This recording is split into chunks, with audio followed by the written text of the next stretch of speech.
This video will train on the proper use of the HoverJack, HoverMat, and HoverTech air supply for vehicle extractions. Before employing the HoverMat and HoverJack for a vehicle extraction, caregivers should first assess the patient to ensure that they can be removed from the vehicle without additional harm. Caregivers should also assess the vehicle to determine the safest exit for the patient.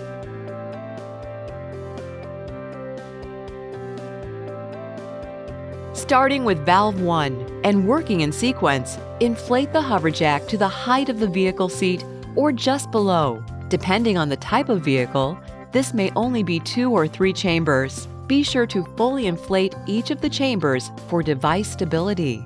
A battery-operated power supply is also available for your convenience. Next, place the HoverMat under the patient using either a sling placement or log roll technique. If log rolling the patient, recline the seat back as far as possible for ease of placement.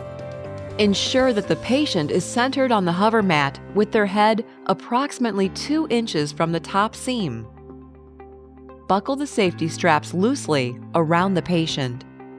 A head-first or foot-first method can be used for patient extraction. Caregivers should review and understand both methods of extraction in order to meet the needs of all patients. With either method, one caregiver should always stay next to the HoverJack to brace it against the vehicle, remaining close to the patient for safety. Never leave the patient unattended on an inflated HoverJack or HoverMat air transfer system.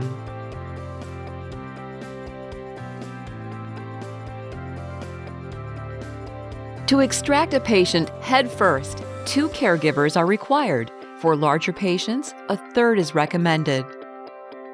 If the seat was reclined to place the HoverMat, the caregiver closest to the patient should stay next to the patient, while another caregiver moves to the back seat to assist with returning the seat to an upright position. Align the seat approximately 4 inches behind the door frame so the patient's head is positioned to clear the door opening once the HoverMat is inflated. The caregiver closest to the patient should ensure all HoverMat transfer handles are visible. Position the inflated HoverJack parallel to the vehicle as close to the patient as possible. For narrow door openings, the tapered head end of the evacuation HoverJack may allow the device to be placed closer to the vehicle and patient. A slide board or similar device may also be used to bridge any gap. Insert the air supply hose into the nearest hose entry, secure snap, and Velcro. Press the HoverJack button on the air supply to initiate airflow. As soon as the HoverMat begins to inflate, the caregiver inside the vehicle should move the HoverMat and patient's head forward and down in order to clear the top of the doorway. Once the head is clear of the doorway, the caregiver outside the vehicle will use the middle and second transfer handles to control and extract the patient's upper body, while the second caregiver ensures the patient's legs clear the door jamb. Ensure the patient is centered on the HoverJack and press the standby button to deflate the HoverMat. To extract a patient feet first, 3 caregivers are required. 1 caregiver should be in the back seat, a second caregiver should be inside the vehicle opposite the patient, and the third caregiver should remain outside the vehicle next to the inflated HoverJack and patient. Place the HoverMat beneath the patient and recline both front seats.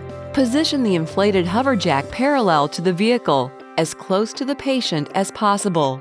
Then inflate the HoverMat.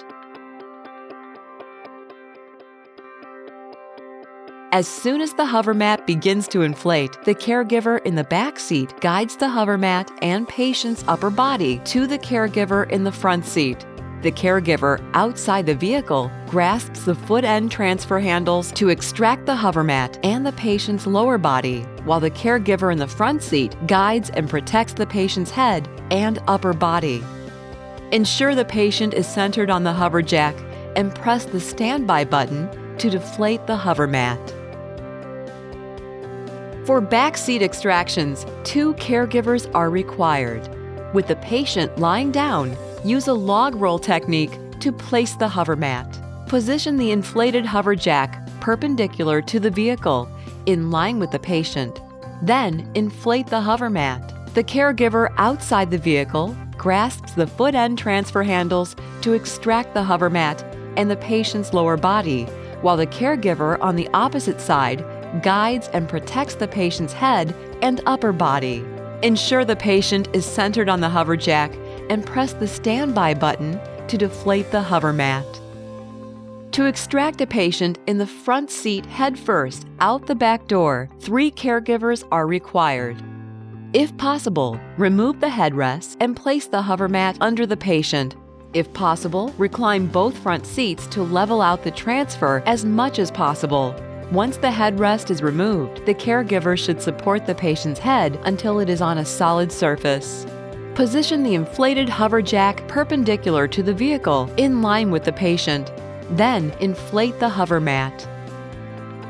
As soon as the hover mat begins to inflate, the caregiver at the back door next to the hover jack grasps the handles and supports the head, while the caregiver in the front seat next to the patient guides the foot end to the caregiver on the opposite side of the vehicle. Once the patient starts to turn, the caregiver at the back door pulls them out onto the hover jack.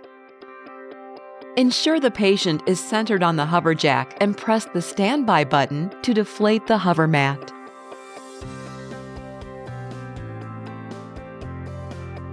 The hover jack must be at or below seat height for patient extractions.